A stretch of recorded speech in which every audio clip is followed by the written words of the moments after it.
Hello everyone, welcome to my channel. आज इस video में हम डिस्कस करेंगे इंटरनेशनल बिजनेस अप्रोच, यानी इंटरनेशनल लेवल पर बिजनेस करने की क्या अप्रोच है, क्या धारणाएं हैं, क्या दृष्टिकोण है।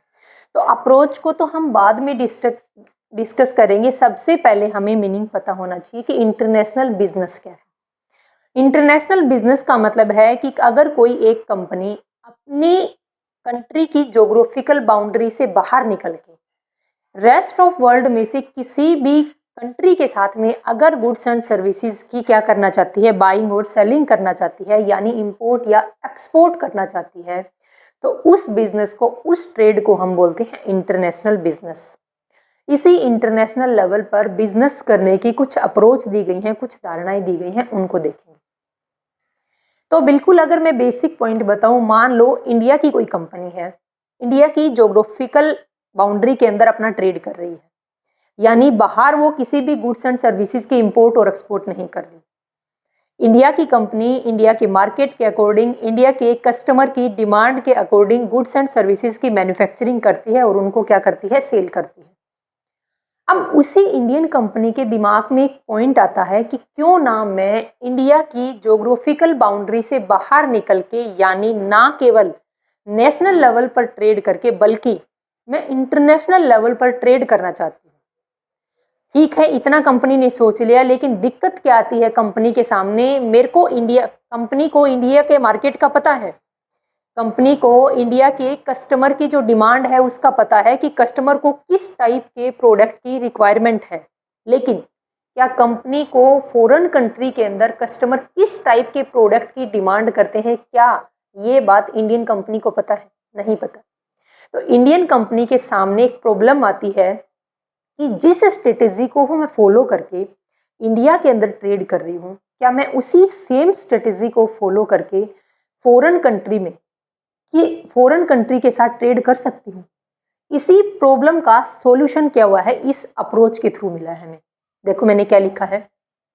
एक कंपनी है जो अलग अलग कंट्री में क्या करना चाहती है, ट्रेड करना चाहती है। एक कंपनी हमने लिया, इंडिया की एक कंपनी है जो क्या सोच रही है कि मैं अलग अलग कंट्री के अंदर क्या है, ट्रेड करना चाहती हूँ, तो मैं ट्रेड कैसे करूँ। अब आप बोलोगे कैसे करने का मतलब है कि गुड्स एंड सर्विसेज की मैन्युफैक्चरिंग करो, एक्सपोर्ट कर दो। नहीं, इतना आसान नहीं है। इंडिया की कंपनी को इंडिया के कस्टमर की डिमांड का पता है। क्या मान लो हम यूएसए के साथ ट्रेड कर रहे हैं, क्या यूएसए के कस्टमर की डिमांड का इंडियन कंपनी को पता है? नहीं पता। देखो, तो कंपनी क्या करना चाहती है, अलग अलग कंट्री के साथ में ट्रेड करना चाहती है। तो ये एक इंडिया की कंपनी अपने पास, इंडिया की कंपनी क्या करती है, इंडिया के लोकल मार्केट, यहाँ के कल्चर, यहाँ के कस्टमर की नीड के अकॉर्डिंग प्रोडक्ट बनाती है और उन प्रोडक्ट को मार्केट के अंदर सप्लाई करती है। यानी क्या कर रही है, वो यहाँ पर जिस स्ट्रेटेजी को फॉलो कर रही है, उस स्ट्रेटेजी को फॉलो करके ही क्या वो फॉरेन के साथ ट्रेड कर सकती है, क्या वो किसी अदर कंट्री के साथ ट्रेड कर सकती है। दिक्कत ये आती है। अब कंपनी क्या है, कंपनी आ गई टेंशन में। इंडियन कंपनी को एक टेंशन है, वो टेंशन क्या है कि क्या मैं जो स्ट्रेटेजी इंडिया के अंदर फॉलो करके ट्रेड कर रही हूँ, क्या मैं इंटरनेशनल लेवल पर बिजनेस करने के लिए, इंटरनेशनल लेवल पर ट्रेड करने के लिए भी क्या मैं सेम स्ट्रेटेजी को फॉलो करूँ। अब इसी प्रॉब्लम का सॉल्यूशन लेकर एक पर्सन आता है। एक पर्सन की एंट्री होती है, एक हीरो की एंट्री होती है, और ये हीरो बोलता है कि इंडियन कंपनी तू टेंशन मत ले, मैं तेरे को क्या देता हूँ, एक फ्रेमवर्क देता हूँ, एक अप्रोच देता हूँ।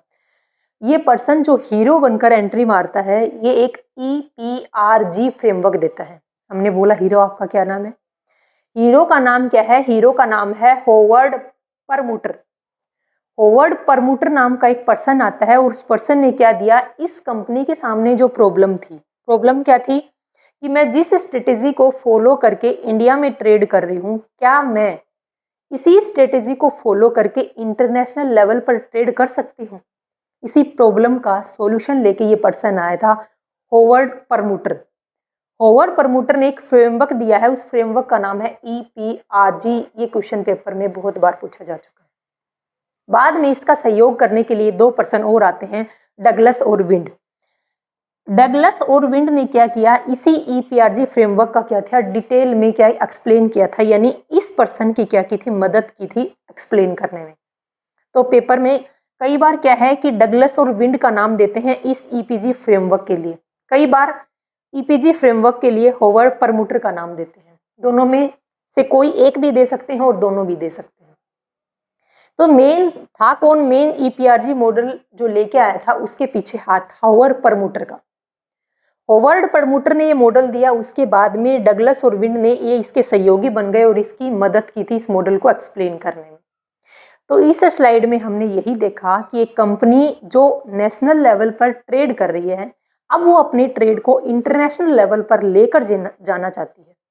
तो इंटरनेशनल लेवल पर ट्रेड करने के लिए उसको किस स्ट्रेटेजी को फॉलो करना है, इसी स्ट्रेटेजी का सॉल्यूशन इन अप्रोच के अंदर है। और ये अप्रोच किसने दी है, इस होवर्ड परमुटर ने दी है।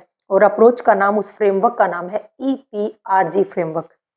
ईपीआरजी क्या है, एक अलग अलग 4 अप्रोच हैं, अलग अलग 4 फ्रेमवर्क दिए हैं, 4 अप्रोच दिए हैं। पहला क्या दे रखा था, एथेनोसेंट्रिक अप्रोच, फिर है पॉलीसेंट्रिक, रियोसेंट्रिक और जियोसेंट्रिक। ये 4 अप्रोच दी हैं किस पर्सन ने, होवर्ड परमुटर ने। ये नाम ध्यान रखना, ये वाला नाम और डगलस और विंड का नाम।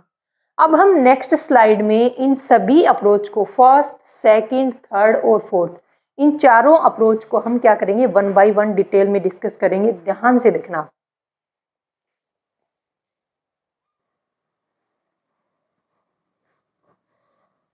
अब हम देखते हैं ईपीआरजी फ्रेमवर्क को, ईपीआरजी मॉडल को।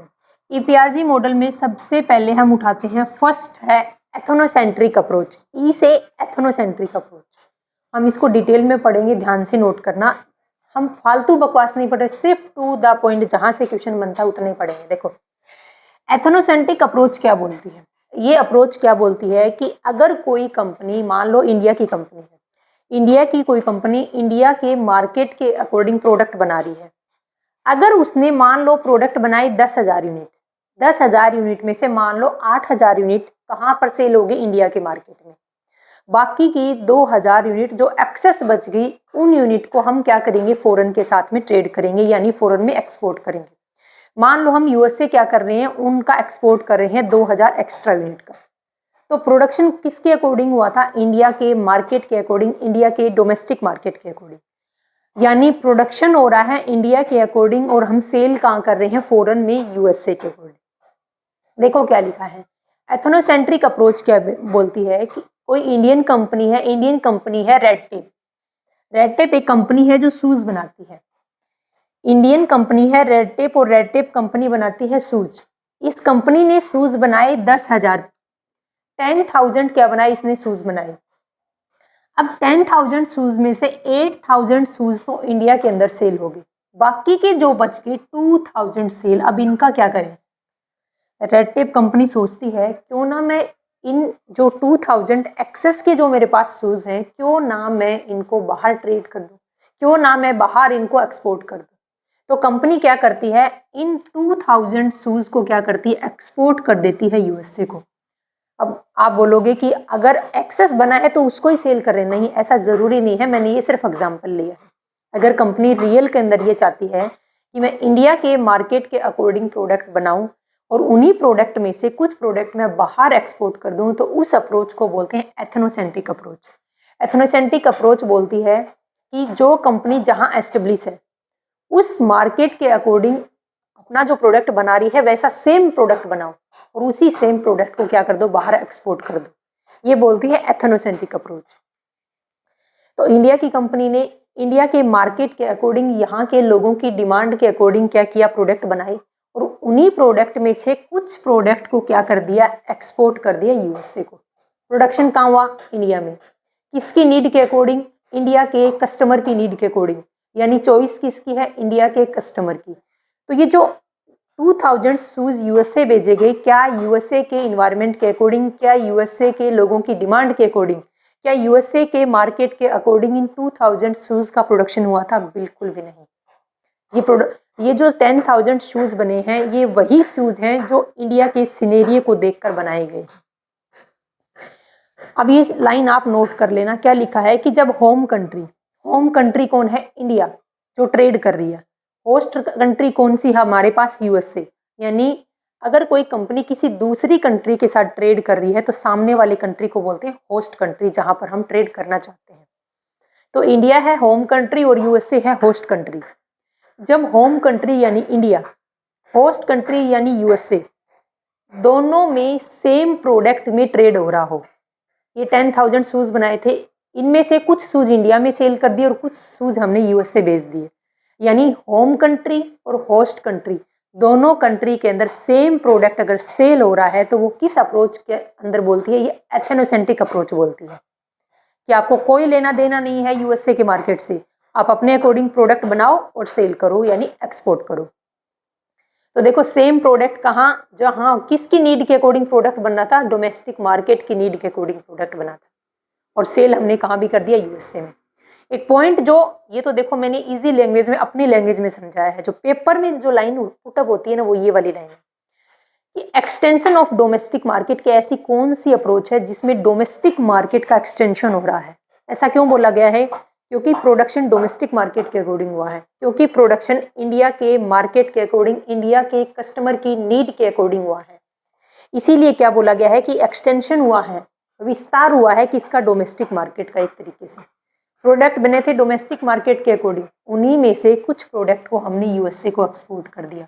अगर एक लाइन में बोलूँ, एथनोसेंट्रिक अप्रोच बोलती है कि जो कंपनी जिस भी कंट्री में ट्रेड कर रही है, इंडिया की कंपनी है, इंडिया में ट्रेड कर रही है, तो इंडिया के मार्केट के अकॉर्डिंग प्रोडक्ट बनाओ और उन्हीं प्रोडक्ट में से कुछ प्रोडक्ट आप फॉरेन के साथ, रेस्ट ऑफ वर्ल्ड में से किसी भी कंट्री के साथ आप एक्सपोर्ट कर सकते हो, ट्रेड कर सकते हो।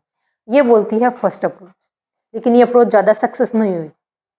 इसका एक बेसिक एग्जांपल और देती हूँ। देखो हरियाणा के अंदर, इंडिया के अंदर हरियाणा, मैक्सिमम पंजाब और कुछ पार्ट राजस्थान, लगभग लेडीज़ क्या करती हैं? सूट वियर करती हैं।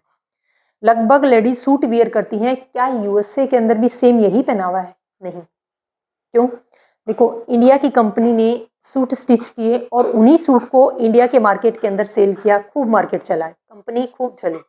अब कंपनी क्या चाह रही है कि 10,000 सूट तैयार किए गए थे, उन सूट में से 8,000 सूट तो इंडिया के अंदर सेल हो गए, क्यों ना मैं 2,000 सूट को यूएसए में एक्सपोर्ट कर दूं। अब यूएसए में सूट वियर ही नहीं करती लेडीज। अब यूएसए के अंदर लेडीज सूट वियर ही नहीं करती तो यूएसए इनको इंपोर्ट क्यों करेगा? इन यूएसए के मार्केट में आप मान लो इन 2,000 सूट को लेकर चले गए तो यूएसए में कोई परचेज ही नहीं करेगा। आपने प्रोडक्शन किया इंडिया के मार्केट के अकॉर्डिंग तो उसको इंडिया में ही सेल करो। तो पहली अप्रोच ज़्यादा सक्सेस नहीं हो पाई। पहली अप्रोच में बोला गया था कि इंडिया के मार्केट में प्रोडक्शन करो और यूएसए में भी आप उसी सेम प्रोडक्ट को क्या कर दो? सेल करो। क्या ऐसा पॉसिबल है? नहीं। हर कंट्री का अपना कल्चर है और उसी कल्चर के अकॉर्डिंग, उसी कस्टमर की डिमांड के अकॉर्डिंग प्रोडक्ट की बाइंग और सेलिंग होती है। तो पहली अप्रोच ज़्यादा सक्सेस नहीं हुई। इसके बाद दूसरी अप्रोच क्या बोलती है? पी मॉडल क्या बोलता है? पी मॉडल बोलता है पॉलीसेंट्रिक अप्रोच। अब ये क्या बोलेगी? पॉलीसेंट्रिक अप्रोच में क्या बोला गया था कि आप इंडिया की कोई कंपनी है, इंडिया की कंपनी है रेड टेप, इंडिया की कंपनी इंडिया के कस्टमर के अकॉर्डिंग प्रोडक्ट बना रही है, ठीक है, लेकिन अगर ये कंपनी यूएसए के साथ ट्रेड करना चाहती है तो यूएसए के मार्केट के अकॉर्डिंग, यूएसए के कस्टमर की डिमांड के अकॉर्डिंग प्रोडक्ट बनाओ, तभी आपकी कंपनी सक्सेस होगी। देखो क्या बोला गया है पॉलीसेंट्रिक अप्रोच में।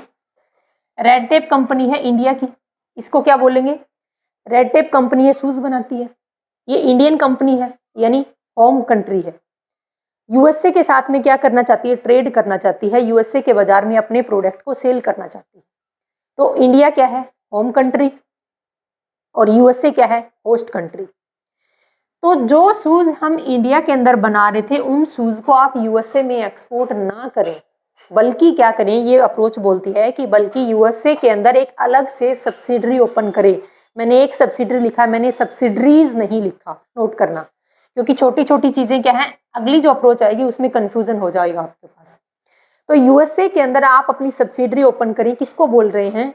ये second approach red tape company को बोल रही है कि आप यूएसए के मार्केट में अपने प्रोडक्ट को सेल करना चाहते हैं तो यूएसए में आप अपनी सब्सिडरी ओपन कर दें रेड टेप के नाम से, और वहां पर जो कंपनी एस्टेब्लिश की जाएगी वो कंपनी यूएसए के इन्वायरमेंट को देख करके, यूएसए की मार्केट को देख करके वहाँ के कल्चर को देख करके क्या बनाए, शूज बनाएगी, ठीक है, लेकिन रेड टेप टैग लगेगा, लेकिन उस इन्वायरमेंट को देख करके बनाए।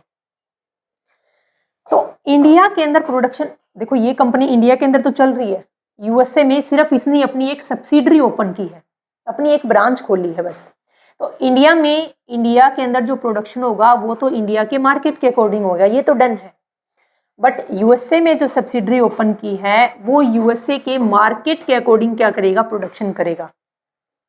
अब यूएसए के कस्टमर की जो डिमांड है, अगर आप उसके अकॉर्डिंग प्रोडक्शन करोगे, उसके अकॉर्डिंग अगर शूज बनाओगे, तो आपके शूज क्या सेल होंगे या नहीं होंगे? क्या आपकी कंपनी ग्रो करेगी या नहीं करेगी? हाँ जी, बिल्कुल करेगी। तो सेकंड अप्रोच क्या हुई, सेकंड अप्रोच सक्सेस हुई। और इस अप्रोच में क्या बोला गया कि यूएसए के अंदर जो सब्सिडरी ओपन की है, उस सब्सिडरी के अंदर प्रोडक्शन जो बनेंगे वो यूएसए के कस्टमर की नीड के अकॉर्डिंग बनेंगे। अब जो नोट करने वाली बात क्या है कि यूएसए में सब्सिडरी तो ओपन कर दी, अगर यूएसए में सब्सिडरी ओपन करके हमने ऐसे ही छोड़ दिया तो यूएसए के लोग इस रेड टेप कंपनी को यहाँ टिकने देंगे? बिल्कुल भी नहीं टिकने देंगे। तो क्या करना है कि यूएसए में जो सब्सिडरी ओपन की है, जो ब्रांच ओपन की है, उसमें जो की पर्सन होगा उस फैक्ट्री के अंदर, उस कंपनी के अंदर जो मेन पर्सन होगा वो पर्सन इंडिया का होगा। ये ध्यान रखना आप, ये की पॉइंट है इस अप्रोच का।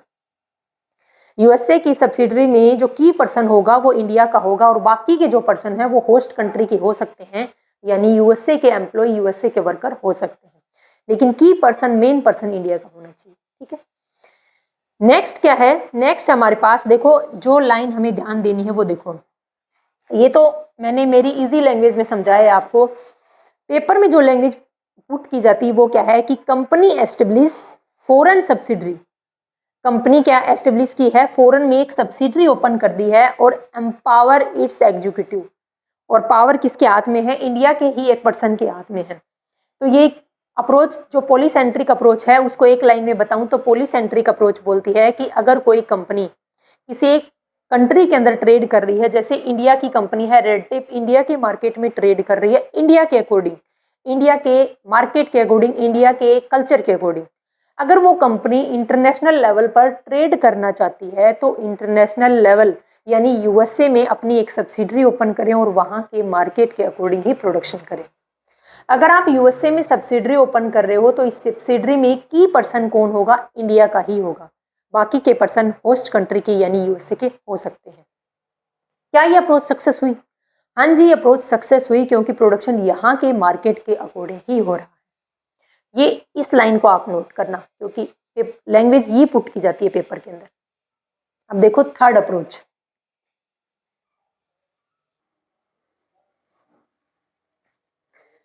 थर्ड अप्रोच है अपने पास रीजियोसेंट्रिक अप्रोच। रीजियोसेंट्रिक वर्ड में एक वर्ड है देखो, रीजियो यानी रीजनल एरिया, रीजनल एरिया एक वर्ड ध्यान रखना, बाद में डिस्कस करें। तो रीजियोसेंट्रिक अप्रोच क्या बोलती है कि इंडिया की मान लो कोई कंपनी है, रेड टेप कंपनी शूज बनाती है, इंडिया के अंदर ये कंपनी शूज बना रही है इंडियन मार्केट के अकॉर्डिंग, इंडिया के कस्टमर की नीड के अकॉर्डिंग। ये कंपनी क्या चाहती है, अब इंटरनेशनल लेवल पर बिजनेस करना चाहती है, तो हमने एक सब्सिडरी ओपन कर दी मान लो यूएसए के अंदर, तो इंडियन कंपनी यूएसए के साथ में ट्रेड करना चाहती है, तो यूएसए के मार्केट में हमने एक सब्सिडरी ओपन कर दी रेड टेप की। ठीक है, इतने तक तो हमने लास्ट अप्रोच में भी पढ़ा था। अब कंपनी क्या चाहती है कि क्यों ना मैं यूएसए के आसपास की जो कंट्री हैं उन कंट्रीज में भी अपनी सब्सिडरी ओपन करूं। अब क्या चाह रही है कंपनी, अब ये रेड टेप कंपनी चाहती है कि मैं यूएसए में तो ट्रेड पहले से ही कर रही हूँ, क्यों ना मैं यूएसए की आसपास की जो कंट्री हैं उन कंट्री में भी अपने रेड टेप के शूज की सेल करूँ। तो यूएसए के आसपास की कंट्री देखो, जैसे कि कनाडा और मैक्सिको यूएसए के आसपास की कंट्री है, तो वो कनाडा और मैक्सिको के अंदर भी अपनी सब्सिडरीज ओपन करती है। अपनी क्या करती है, अपनी सब्सिडरीज ओपन करती है। यहाँ पर एक सब्सिडरी ओपन कर रखी थी यूएसए में, यूएसए के आसपास ही कुछ कंट्रीज के अंदर भी अपनी सब्सिडरी ओपन करती है। अब बात ही आती है कि प्रोडक्शन कहाँ और किसके अकॉर्डिंग होगा। रेड टेप की कंपनी जो इंडिया के अंदर है वो इंडियन मार्केट के अकॉर्डिंग प्रोडक्ट बनाएगी। यूएसए के अंदर जो सब्सिडरी ओपन कर रखी है वो यूएसए के मार्केट के अकॉर्डिंग, यूएसए के कस्टमर की डिमांड के अकॉर्डिंग शूज बनाएगी। अब बात है कि कनाडा और मैक्सिको के अंदर जो सब्सिडरी ओपन की है वो प्रोडक्शन किसके अकॉर्डिंग होगा। तो जो अलग हमने सब्सिडरी ओपन की है, जो पड़ोसी देश के साथ में, पड़ोसी देश में जो हमने सब्सिडरी ओपन की है, वहाँ पर रेड टेप के जो शूज़ बनेंगे वो यूएसए के मार्केट को भी ध्यान में रखा जाएगा, और यहाँ के जो रीजनल एरिया है, यहाँ का जो रीजनल मार्केट है, लोकल जो मार्केट है, लोकल जो लोगों की डिमांड है, तो उसके अकॉर्डिंग भी क्या किया जाएगा, प्रोडक्शन किया जाएगा। तो मैंने क्या लिखा, यूएसए में प्रोडक्शन यूएसए के मार्केट के अकॉर्डिंग, इसमें कोई दो राय नहीं है कि यूएसए में रेड टेप कंपनी शूज़ बनाएगी यूएसए के मार्केट के अकॉर्डिंग। लेकिन साथ में जो पड़ोसी देशों में हमने क्या किया है, ट्रेड करना शुरू किया है, वहाँ पर जो प्रोडक्शन होगा वो यूएसए की मार्केट से मिलता जुलता होगा। आप ये भी नहीं कह सकते कि 100% यही प्रोडक्ट यहाँ बनाएंगे और या फिर बिल्कुल इनका अलग होगा, मैक्सिको और कनाडा का, नहीं। मिलता जुलता प्रोडक्ट होगा। किससे? इंडिया वाली कंपनी से नहीं। यहाँ की मार्केट में शूज यहाँ की मार्केट के अकॉर्डिंग बन रहे हैं, यूएसए की मार्केट में, क्योंकि यूएसए के पड़ोसी देश हैं, तो यूएसए के अंदर जो सब्सिडरी रेड टेप के जैसे शूज़ बना रही है, उनसे मिलते जुलते शूज़ कहाँ बनाए जाएंगे, कनाडा और मैक्सिको की सब्सिडरी बनाएगी। लेकिन यहाँ के रीजनल एरिया को ध्यान में रखेगी। क्या बोला मैंने? यहाँ के रीजनल एरिया को ध्यान में रखेगी। तो जो नीचे ये है इजी लैंग्वेज आपको समझाने के लिए, पेपर में पूछा जाएगा ये सब्सिडरीज। अब वर्ड देखना, सब्सिडरीज है। अगर सब्सिडरी लिखा हुआ है इट मीन्स इससे लास्ट अप्रोच की बात हो रही है, सेकंड अप्रोच की बात हो रही है, पॉलीसेंट्रिक अप्रोच की बात हो रही है। Subsidiaries consider regional environment. Subsidiary हमने एक सब्सिडरी ये ओपन कर दी, एक ये ओपन कर दी और एक ये ओपन कर दी। हमने मान लो तो इंडिया की रेड टेप कंपनी की 3 सब्सिडरी हो गई हैं, तो सब्सिडरीज ओपन की हैं और सब्सिडरीज वहाँ के रीजनल एरिया के अकॉर्डिंग क्या करेंगी, प्रोडक्शन करेंगी और मार्केट के अंदर प्रोडक्ट सेल करेंगी। तो ये हमारी रीजियोसेंट्रिक अप्रोच क्या बोलती है कि इंडियन कंपनी इंडिया के मार्केट में प्रोडक्ट बनाएगी इंडिया के मार्केट के अकॉर्डिंग, लेकिन अदर फॉरेन कंट्री में यानी यूएसए में जो सब्सिडरी ओपन की है वो यूएसए में प्रोडक्ट बनेंगे यूएसए की मार्केट के अकॉर्डिंग, और यूएसए के जो पड़ोसी देश हैं उनमें जो प्रोडक्शन होगा रेड टेप के शूज़ का वो यूएसए की सब्सिडरी से मिलता जुलता होगा। ये ध्यान रखना है बेटा। फोर्थ अप्रोच आती है हमारे पास जियो सेंट्रिक अप्रोच। अब की बार हमने पूरे वर्ल्ड को एक सिंगल कंट्री ट्रीट करेंगे। क्या बोला? जियो सेंट्रिक अप्रोच दी। जियो वर्ड्स पर फोकस कर लेना, क्योंकि जियो क्या है, अपनी कंट्री के अंदर हर एक पर्सन के पास जियो मिलेगी। तो जियो क्या है? जियो सेंट्रिक अप्रोच है, यानी पूरा ज्योग्राफिकल एरिया ले लिया, यानी हमने पूरे वर्ल्ड को एक सिंगल कंट्री ट्रीट कर लिया है। ये लाइन सीधी इस अप्रोच में पूछी जाती है। तो जियो सेंट्रिक अप्रोच क्या बोलती है कि रेड टेप की शूज़ बनाने वाली कंपनी इंडिया के अंदर प्रोडक्शन करेगी इंडिया की मार्केट के अकॉर्डिंग। सेकंड बात, ये पूरे वर्ल्ड को क्या बनेगी, एक सिंगल कंट्री के जैसे ट्रीट करेगी। रेड टेप कंपनी ने अपनी एक सब्सिडरी यूएसए में ओपन कर दी, एक मैक्सिको में, कनाडा, चाइना, ब्राज़ील, यूके, रसिया, कहीं पर भी रेस्ट ऑफ वर्ल्ड में अपनी कोई भी सब्सिडरी ओपन करेगी, पूरी इंडिया को छोड़ करके, पूरे इंडिया भी साथ इंक्लूड है, इंडिया भी साथ इंक्लूड है, यानी पूरे वर्ल्ड को एक सिंगल कंट्री ट्रीट करेगी। क्या करेगी? Red tape. देखो यहाँ का प्रोडक्शन यहाँ के मार्केट के अकॉर्डिंग। अब पॉइंट नोट करना वो ये वाली बात कि की पर्सन क्या होगा, होस्ट कंट्री का होगा। पॉइंट नोट करना ये वाला। अब आपने यूएसए, मैक्सिको, मान लो आपने 10 कंट्री के अंदर रेड टेप की ब्रांच ओपन कर दी, रेड टेप की सब्सिडरी ओपन कर दी। क्या हर एक सब्सिडरी में इंडिया का की पर्सन होना जरूरी है? नहीं। अब की बार क्या बोला कि नॉलेज के अकॉर्डिंग पर्सन चाहे होस्ट कंट्री का हो चाहे होम कंट्री का हो, नॉलेज के अकॉर्डिंग इन सब्सिडरी के अंदर की पर्सन अपॉइंट किया जाएगा। यानी की पर्सन का जरूरी नहीं है कि वो होम कंट्री का हो, वो होस्ट कंट्री का भी हो सकता है और किसी अदर कंट्री का भी हो सकता है। तो की पर्सन क्या है? होस्ट कंट्री का भी हो सकता है। बात यह है कि की पर्सन में नॉलेज होनी चाहिए।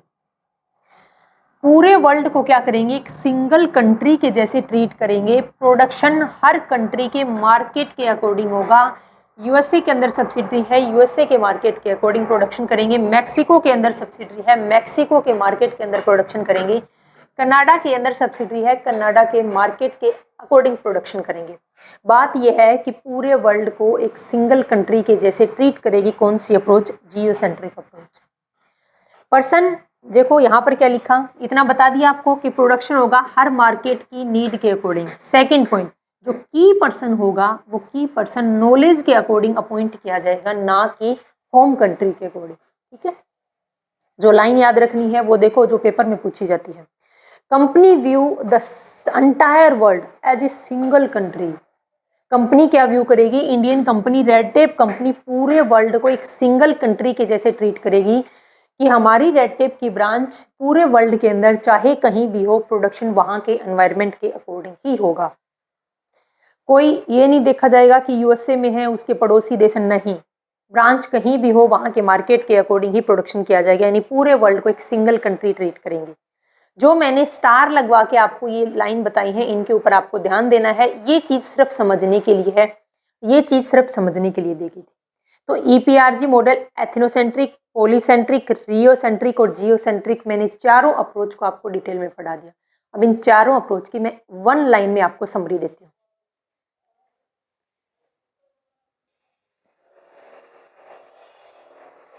अब देखो, इस ईपीआरजी मॉडल है, ये जो ईपीआरजी फ्रेमवर्क था, इसको मैं वन लाइन में बताती हूँ। इन सिर्फ कीवर्ड पर फोकस करना है आपको, सिर्फ कीवर्ड पर, ये 4 वर्ड ध्यान रखने हैं आपको। एथनोसेंट्रिक अप्रोच के अंदर होम कंट्री ओरिएंटेड है, यानी एथनोसेंट्रिक अप्रोच क्या बोलती है कि अगर कोई कंट्री ट्रेड करना चाहती है बाहर किसी दूसरी कंट्री के साथ में, इंडिया की एक कंपनी थी, हमने देखा रेड टेप कंपनी।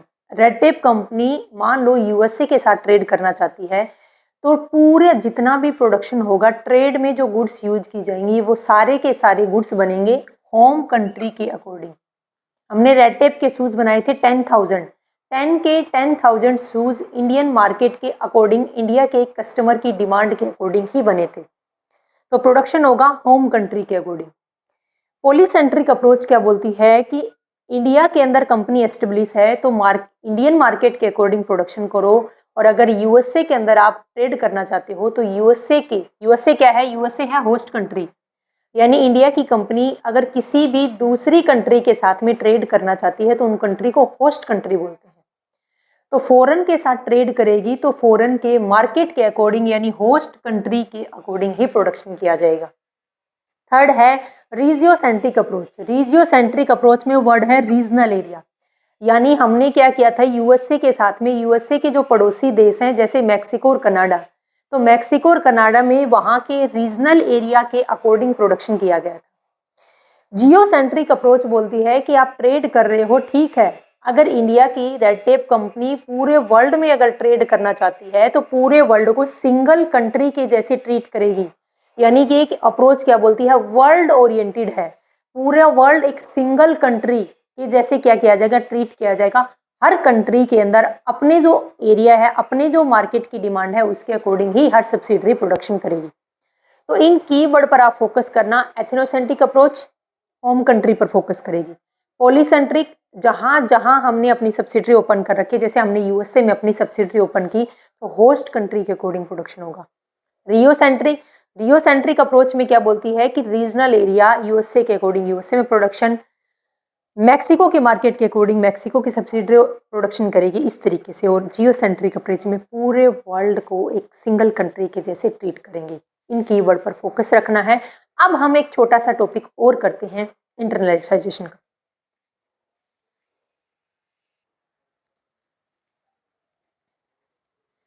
अब हम नेक्स्ट एक छोटा सा टॉपिक पढ़ते हैं, स्टेज ऑफ इंटरनेशनलाइजेशन। इंटरनेशनलाइजेशन के क्या स्टेप है? स्टेप का मतलब जैसे बच्चा पैदा होता है, सबसे पहले बच्चा पैदा होगा, सबसे पहले वो रेंगना सीखता है, धीरे धीरे बैठना सीखता है, फिर वो चलना सीखता है, फिर वो दौड़ना सीखता है। तो ये क्या है? ये बच्चे के जीवन के अपने स्टेप हैं। इसी तरीके से बिजनेस करने के भी कुछ स्टेप हैं।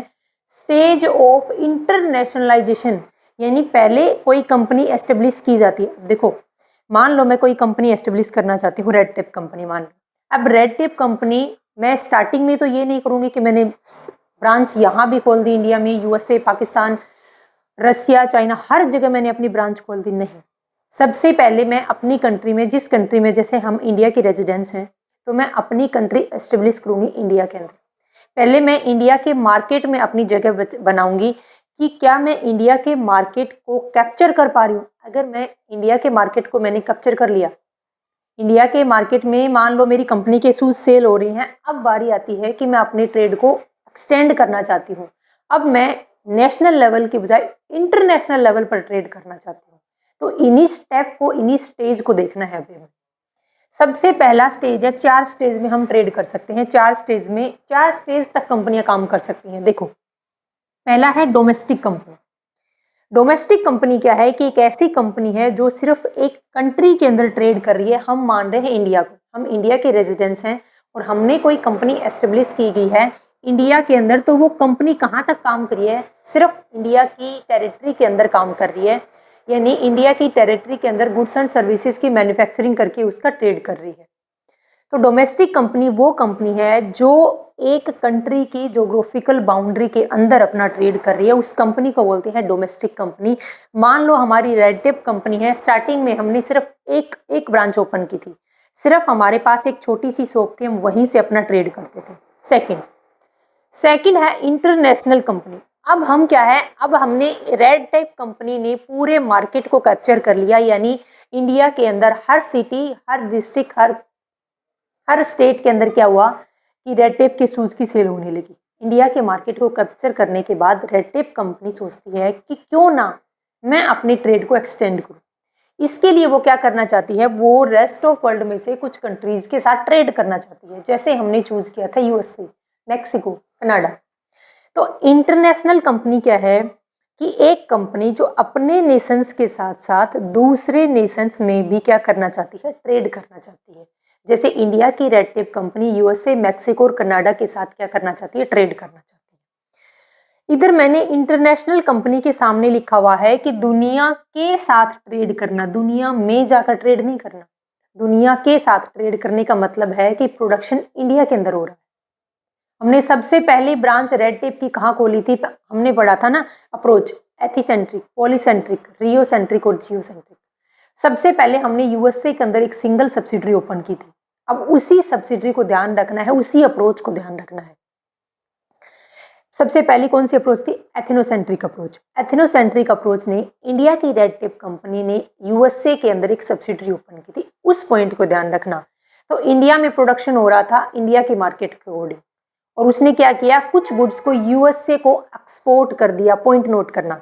तो मैंने क्या किया, दुनिया के साथ ट्रेड किया। मैंने वहां जाकर यूएसए में अपनी सब्सिडरी ओपन नहीं की थी।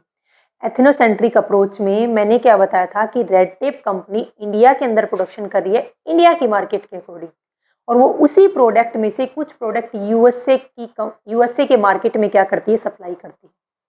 तो हम दुनिया के साथ, हम यूएसए के साथ ट्रेड कर रहे हैं, यूएसए में जा करके हम अपनी सब्सिडरी ओपन नहीं की थी। तो इंटरनेशनल कंपनी कौन सी है? वो कंपनी है जो अपने नेशन के साथ साथ दूसरे नेशंस के में भी ट्रेड करना चाहती है। यहाँ पर वर्ड यूज हो रहा है साथ साथ, दुनिया के साथ ट्रेड कर रहे हैं हम, दुनिया में जाकर ट्रेड नहीं कर रहे, हम वहां पर अपनी सब्सिडरी ओपन नहीं की अभी तक। तो लेकिन देखो, बट वहां का प्रोडक्शन इंडिया के मार्केट के अकॉर्डिंग आ गया ना पॉइंट। एथनोसेंट्रिक अप्रोच में हमने यही तो देखा था कि प्रोडक्शन इंडिया के मार्केट के अकॉर्डिंग है। तो इंटरनेशनल कंपनीज वो कंपनी है जो प्रोडक्शन कर रही हैं, ठीक है, धनाधन प्रोडक्शन कर रही हैं, लेकिन जहां वो कंपनियां एस्टेब्लिश हैं उसी मार्केट के अकॉर्डिंग प्रोडक्शन कर रही हैं। उसी प्रोडक्ट में से कुछ प्रोडक्ट क्या कर रही हैं, अपनी जो नियर कंट्री है उनको क्या कर रही है, एक्सपोर्ट कर रही है।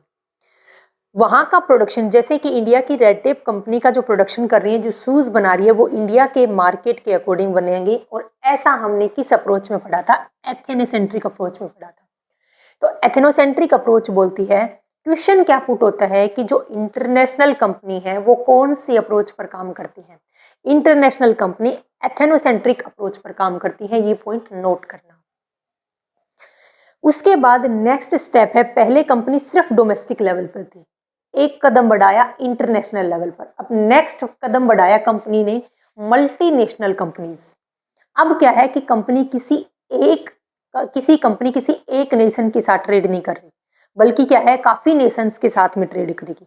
अब मल्टी नेशन कंपनीज में क्या देखना है आपको कि दुनिया भर में जाकर ट्रेड कर रहे हैं। पॉइंट नोट करना, मल्टीनेशनल कंपनीज क्या हैं कि दुनिया भर में जाकर, दुनिया के साथ ट्रेड नहीं कर रहे हैं, दुनिया भर में जाकर ट्रेड कर रहे हैं, यानी वहां पर हमारी सब्सिडरी ओपन कर रहे हैं। और सब्सिडरी हमने कौन सी अप्रोच में ओपन की थी? एथनोसेंट्रिक के अप्रोच के बाद आई है पॉलीसेंट्रिक अप्रोच, और पॉलीसेंट्रिक अप्रोच में हमने यूएसए में जाकर के पहली बार अपनी सब्सिडरी ओपन की थी। तो पॉलीसेंट्रिक अप्रोच फॉलो करती है, यानी मल्टीनेशनल कंपनियां किस अप्रोच पर काम करती हैं? पॉलीसेंट्रिक अप्रोच पर काम करती हैं। मल्टीनेशनल कंपनी वो कंपनीज हैं जो जहां पर उनका सबसे पहले एस्टेब्लिशमेंट था, जैसे रेड टेप कंपनी का, तो वहां का प्रोडक्शन वहां के मार्केट के अकॉर्डिंग होगा, और अदर कंट्री में अगर हम ट्रेड करना चाहते हैं तो वहाँ उन कंट्री में जो ट्रेड करेंगे वो वहाँ पर हम सब्सिडरी ओपन करके करेंगे, यानी हम दुनिया भर में ट्रेड करेंगे। इसका मतलब क्या है कि जिस कंट्री के साथ हम ट्रेड करेंगे वहाँ पर स्पेशली हमारी सब्सिडरी ओपन करेंगे। तो इंडियन कंपनी क्या है कि इंडियन कंपनी अदर नेशंस के साथ में ट्रेड कर रही है, लेकिन वहाँ के मार्केट के अकॉर्डिंग कर रही है। जैसे दूसरी अप्रोच एथोनोसेंट्रिक अप्रोच के बाद आती है पॉलीसेंट्रिक अप्रोच, और पॉलीसेंट्रिक अप्रोच में हमने क्या है कि दूसरी नेशंस के साथ ट्रेड किया था यूएसए के साथ में, और यूएसए में हमने क्या करती थी, अपनी सब्सिडरी ओपन की थी, और वहाँ की सब्सिडरी वहाँ के मार्केट के अकॉर्डिंग ही प्रोडक्शन किया था। तो इस अप्रोच यानी जो मल्टीनेशनल कंपनियां हैं वो किस अप्रोच पर काम करती हैं? वो पॉलीसेंट्रिक अप्रोच पर काम करती हैं। तो एक तो ये पॉइंट नोट करना है आपको, एथनोसेंट्रिक और पॉलीसेंट्रिक वाला। दूसरा आपको ये वर्ड ध्यान रखने हैं कि अगर हम दुनिया के साथ ट्रेड कर रहे हैं, इसका मतलब हमारी कंपनी है इंटरनेशनल कंपनी। हम प्रोडक्शन हमारी ही कंट्री में कर रहे हैं, हमारे ही मार्केट के अकॉर्डिंग कर रहे हैं, उसमें से कुछ प्रोडक्ट वही सेम क्वालिटी सेम क्वांटिटी का प्रोडक्ट हम क्या कर रहे हैं, बाहर एक्सपोर्ट कर रहे हैं। अब है मल्टीनेशनल कंपनीज में क्या है कि हम दुनिया में जा करके ट्रेड कर रहे हैं, यानी अगर हम दुनिया में से दो कंट्री को चूज करते हैं, यूएसए और चाइना, मैक्सिको, किसी को चूज कर लो, तो हम वहाँ की कंट्री के अंदर हमारी सब्सिडरी ओपन करेंगे, और वहाँ के मार्केट के अकॉर्डिंग, मेन पॉइंट है कि वहाँ के मार्केट वहाँ के कल्चर के अकॉर्डिंग प्रोडक्शन करेंगे। तो ये पॉइंट समझ आए। अब हम फोर्थ देखते हैं, ग्लोबल कंपनी।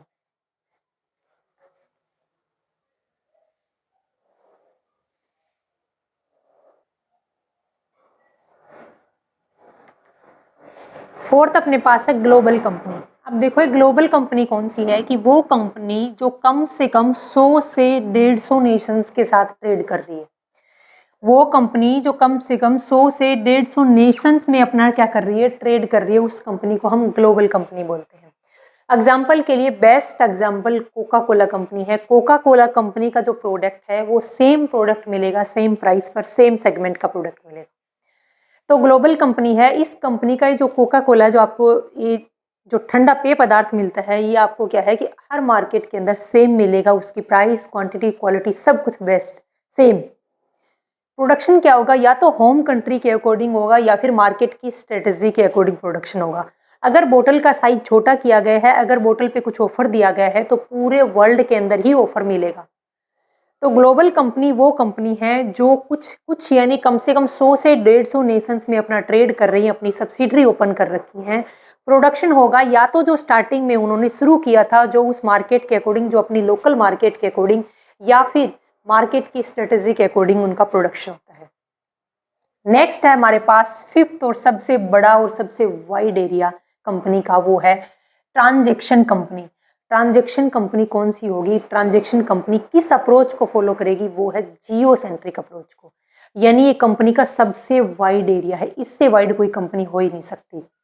कहीं भी गुड्स बनाओ, कहीं भी सेल करो, कहीं वर्क भी आप अपनी सब्सिडरी ओपन कर सकते हो, रेस्ट ऑफ वर्ल्ड में कहीं भी, और कहीं पर आप अपनी गुड्स को क्या कर सकते हो, सेल कर सकते हो। यानी पूरे वर्ल्ड को इंटीग्रेट करके चलने वाली कंपनी क्या कहलाती है? ट्रांजैक्शन कंपनी कहलाती है। ऐसी कंपनी है जो कहीं पर भी गुड्स का प्रोडक्शन करेगी, कहीं भी सेल करेगी, कहीं पर भी कर सकती है, बिल्कुल ओपन कंपनी है। सबसे वाइड एरिया होता है ट्रांजैक्शन कंपनी का। सबसे पहले डोमेस्टिक कंपनी, फिर है इंटरनेशनल कंपनी, फिर कौन सी कंपनी थी? मल्टीनेशनल कंपनी, और उसके बाद ग्लोबल कंपनी और है ट्रांजैक्शन कंपनी। एक बार पेपर में क्वेश्चन पूछा गया था कि इन कंपनी को सीक्वेंस में लगाओ। सबसे पहले बोलो डोमेस्टिक कंपनी, उसके बाद है इंटरनेशनल कंपनी, उसके बाद मल्टीनेशनल कंपनी, उसके बाद ग्लोबल कंपनी, और सबसे लास्ट में है ट्रांजैक्शन कंपनी। इस कंपनी का एरिया सबसे वाइड होता है। ये किस अप्रोच को फॉलो करती है? ये जियो सेंट्रिक अप्रोच को फॉलो करती है, यानी पूरे वर्ल्ड को ये सिंगल कंट्री के जैसे ट्रीट करेगी। अब बता दिया। अब आपको ग्लोबल कंपनी और ट्रांजिशन कंपनी में समझ आ गया होगा, लेकिन फिर भी अगर थोड़ा सा भी अगर कंफ्यूजन है तो वो इस डिफरेंस से दूर हो जाएगा। अब हम ग्लोबल कंपनी और ट्रांजेक्शन कंपनी में यहीं पर डिफरेंस देख लेंगे। देखो, ग्लोबल कंपनी जो प्रोडक्ट बनाती है ना, पूरे वर्ल्ड में एक जैसा प्रोडक्ट मिलेगा, जैसे है Coca Cola company. Coca Cola company ने अपना प्रोडक्ट जो पेप्सी जो को ठंडा पेय पदार्थ बना रही है वो सेम मिलेगा आपको हर जगह। तो पूरे वर्ल्ड में एक जैसा प्रोडक्ट सेल होगा। एग्जाम्पल के लिए कोका कोला। यहाँ पर क्या है कि लोकल डिमांड के अकॉर्डिंग प्रोडक्ट बनेगा। बेस्ट एग्जाम्पल है ट्रांजेक्शन कंपनी का नेस्ले के प्रोडक्ट। उसके बाद सेकंड डिफरेंस है डिसीजन। ग्लोबल कंपनी के अंदर जो डिसीजन पावर है वो सेंट्रलाइज है। ये क्वेश्चन पूछा जा सकता है यहाँ से, मोस्ट इंपॉर्टेंट। और ट्रांजेक्शन कंपनी के अंदर जो डिसीजन मेकिंग पावर है वो डिसेंट्रलाइज है। क्योंकि रेस्ट ऑफ वर्ल्ड में हम किसी भी कंट्री के अंदर जा करके अपनी सब्सिडरी ओपन कर सकते हैं, और हर सब्सिडरी के अंदर जो पर्सन होगा, जो की पर्सन होगा, वो होस्ट कंट्री के अकॉर्डिंग चूज किया जाएगा, वो नॉलेज के अकॉर्डिंग चूज किया जाएगा। तो जो डिसीजन पावर है वो डिसेंट्रलाइज है, और ग्लोबल कंपनी के अंदर जो डिसीजन पावर है वो सेंट्रलाइज है। यानी जो कोका कोला कंपनी का जो ओनर है, कोका कोला कंपनी के ओनर ने जो उस टाइम पर जो सेगमेंट तैयार हो गया प्रोडक्ट का, जो उसका लेबल है, उसकी पैकिंग है, वो सेम पैकिंग रहेगी। जब तक ऊपर वाली अथॉरिटी से डिसीजन नहीं आएगा तब तक कुछ भी चेंज नहीं कर सकते उसमें आप। तो ये है डिसीजन मेकिंग की पावर। अब हम देखते हैं एक और डिफरेंस। देखो,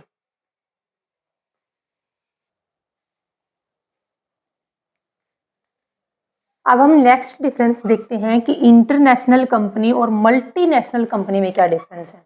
देखो, इंटरनेशनल कंपनी का एरिया थोड़ा वाइड है और मल्टीनेशनल कंपनी का एरिया थोड़ा सा ज़्यादा वाइड। इसमें क्या है, ये एरिया थोड़ा कम वाइड है, ये एरिया क्या है, थोड़ा ज़्यादा वाइड है।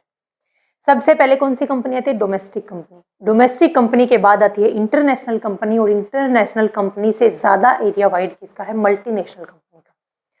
तो इंटरनेशनल कंपनी इस अप्रोच पर काम करती है कि दुनिया के साथ ट्रेड करना है, प्रोडक्शन हमारी ही कंट्री में होगा। जैसे हमने रेड टेप कंपनी को एग्जांपल लिया था।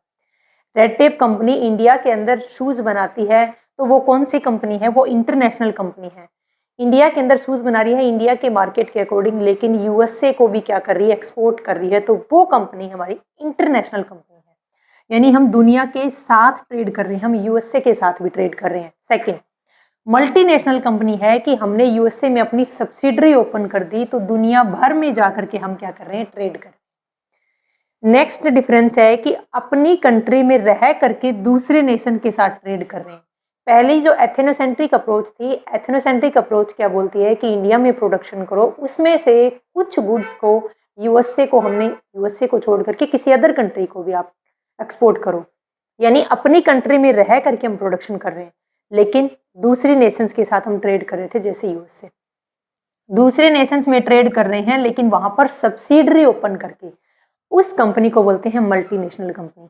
अब आपको कोई मान लो 2-3 कंपनी के नाम दे, आप बता सकते हो, सामने वाला पर्सन बता रहा है कि मैं इंडिया में रहकर प्रोडक्शन कर रहा हूँ और इंडिया में जिस प्रोडक्ट का प्रोडक्शन कर रहा हूँ उसी को एक्सपोर्ट कर रहा हूँ, तो आप क्या बोलोगे? आपकी कंपनी है इंटरनेशनल कंपनी। सामने वाला पर्सन बोलता है कि मैं इंडिया में प्रोडक्शन करता हूँ इंडिया के मार्केट के अकॉर्डिंग, लेकिन यूएसए में मैं अपनी एक सब्सिडरी ओपन कर रखी है, तो बताओ मेरी कौन सी कंपनी है? आप उसको क्या बोलोगे? आपकी कंपनी है मल्टीनेशनल कंपनी। तो इतना डिफरेंस समझ आया। ये जो इंटरनेशनल कंपनी और जो मल्टीनेशनल कंपनी, इनमें जो डिफरेंस है ना, वो डिफरेंस सिर्फ एक पॉइंट का डिफरेंस है। इनमें डिफरेंस है ऑपरेशन और इन्वेस्टमेंट का। अगर बिजनेस का ऑपरेशन इंडिया में है, यानी बिजनेस को इंडिया में ऑपरेट किया जा रहा है, और बिजनेस में जो पैसा इन्वेस्ट किया है वो सिर्फ इंडिया के अंदर ही है, यानी इन्वेस्टमेंट और बिजनेस का ऑपरेशन इंडिया के अंदर है, तो उसको हम बोलते हैं इंटरनेशनल कंपनी। लेकिन अगर यूएसए के अंदर एक सब्सिडरी ओपन कर रखी है, यानी बिजनेस को हम यूएसए में भी ऑपरेट कर रहे हैं, यानी बिजनेस हमने पैसा यूएसए में भी इन्वेस्ट कर रखा है, तो अगर किसी दूसरी कंट्री में हम अपने बिजनेस को ऑपरेट कर रहे हैं और या फिर उसमें पैसा इन्वेस्ट कर रखा है, जैसे कि यूएसए में हमने रेड टेप की ब्रांच ओपन की थी, तो उसको हम क्या बोलते हैं? Multinational company. अगर आपको कोई क्वेश्चन पुट करे कि इंटरनेशनल कंपनी और मल्टीनेशनल कंपनी में जो डिफरेंस है वो किस बेस के ऊपर है, तो डिफरेंस है ऑपरेशन और इन्वेस्टमेंट के बेस पर। उसके बाद 2 इंपॉर्टेंट छोटे छोटे पॉइंट है। एक है कस्टम एक्ट 1962 और एक आपके सामने आया होगा कस्टम टैरिफ एक्ट 1975। आप बोलोगे कि कस्टम से रिलेटेड 2 एक्ट कैसे? देखो, कस्टम एक्ट 1962 क्या बताता है? ये एक्ट बताता है कि किस गुड्स पर इंपोर्ट और एक्सपोर्ट ड्यूटी लगानी है। सिर्फ वो लिस्ट बताएगा, रेट नहीं बताएगा। कस्टम एक्ट 1962 ये बताता है कि आप किस गुड्स का इंपोर्ट कर सकते हो और किस गुड्स का आप एक्सपोर्ट कर सकते हो, और किन गुड्स के इंपोर्ट करने पर आपके ऊपर प्रोहिबिशन है, आपके ऊपर क्या लगा रखा है, बाउंडेशन लगा रखा है, पाबंदी लगा रखी है। यानी कस्टम एक्ट 1962 ये बताता है कि आप किस गुड्स की या सर्विसेज की इंपोर्ट या एक्सपोर्ट कर सकते हो। कस्टम टैरिफ एक्ट, टी से टैरिफ, टी से tax rate. Custom tariff act 1975 ये बताता है शेड्यूल नंबर 1 और शेड्यूल नंबर 2 दो में डिवाइड किया गया है। लेकिन पहले देखते हैं कि कस्टम टैरिफ एक्ट 1975 ये बताता है कि आपकी टैक्स की रेट क्या होगी इंपोर्ट और एक्सपोर्ट के ऊपर। यहाँ सिर्फ लिस्ट बताई थी कि आप किन गुड्स का इंपोर्ट या एक्सपोर्ट कर सकते हो, और 75 ये बोलता है कि आप किन गुड्स के ऊपर इंपोर्ट और एक्सपोर्ट कर रहे हो, उनके ऊपर टैक्स की रेट क्या होगी। तो शेड्यूल नंबर 1 के अंदर क्या बोला गया और शेड्यूल नंबर 2 में, क्योंकि क्वेश्चन इतने ईजी नहीं पूछे जाते अब कि आपसे, आप सबको पता है कि कस्टम एक्ट 1962 में गुड्स की लिस्ट बताई गई है। कस्टम टैरिफ एक्ट में बताया गया है कि टैक्स कितना लगेगा इंपोर्ट और एक्सपोर्ट के ऊपर, कितनी ड्यूटी लगेगी। अब क्वेश्चन थोड़े डीपली बनते हैं। तो शेड्यूल नंबर 1 में क्या बोला गया है कि इंपोर्ट ड्यूटी की रेट दी गई है। क्वेश्चन बनता है कि इंपोर्ट ड्यूटी की रेट कस्टम टैरिफ एक्ट 1975 में इंपोर्ट ड्यूटी की रेट कौन से शेड्यूल में दी गई है? तो वो दी गई है 1 शेड्यूल के अंदर। यहाँ पर इंपोर्ट ड्यूटी से रिलेटेड लिस्ट बनाई गई है। ये तो है नहीं कि इंपोर्ट ड्यूटी, देखो हम अलग अलग टाइप के प्रोडक्ट का क्या करते हैं, इंपोर्ट करते हैं, तो उनके ऊपर जो ड्यूटी लगती है वो भी अलग अलग लगेगी। तो उस लिस्ट, मतलब बात यह है कि ड्यूटी का जिक्र मिलेगा, टैक्स का जिक्र मिलेगा, तो वो कस्टम टैरिफ एक्ट में ही मिलेगा 1975 में। शेड्यूल नंबर 1 में इंपोर्ट ड्यूटी की रेट बताई गई है, और शेड्यूल नंबर 2 के अंदर एक्सपोर्ट ड्यूटी की रेट के बारे में बताया गया है कि अगर हम गुड्स का एक्सपोर्ट कर रहे हैं तो कितनी ड्यूटी लगेगी, कितनी ड्यूटी पे करनी पड़ेगी हमें। लिस्ट ऑफ एक्सपोर्ट ड्यूटी, वही बात है कि गुड्स का हम किसी एक टाइप के गुड्स का तो एक्सपोर्ट नहीं कर रहे हैं, हम अलग अलग टाइप के गुड्स का एक्सपोर्ट कर रहे हैं, तो उनके ऊपर अलग अलग ड्यूटी लगती है। तो उस ड्यूटी की लिस्ट कहाँ दी गई है? शेड्यूल नंबर 2 में। ये ध्यान रखना। 62 बताता है कि किन गुड्स एंड सर्विसेज का आप इंपोर्ट या एक्सपोर्ट कर सकते हो। कस्टम टैरिफ एक्ट 1975 ये बताता है कि आप, चलो ठीक है, यहाँ बता दिया कि इन गुड्स एंड सर्विसेज का क्या करना है, इंपोर्ट या एक्सपोर्ट, लेकिन लेकिन लेकिन इंपोर्ट और एक्सपोर्ट ड्यूटी कहाँ बताएगी है? शेड्यूल नंबर 1 और शेड्यूल नंबर 2 में। ये अपना टॉपिक यहाँ पर फिनिश होता है। आज की वीडियो में हमने 3 टॉपिक डिस्कस किए हैं छोटे छोटे। नेक्स्ट वीडियो में हम डिस्कस करेंगे कि इंटरनेशनल लेवल पर बिजनेस करने की जो थ्योरीज हैं, उन थ्योरी को डिस्कस करेंगे। तो this topic is finish and thank you.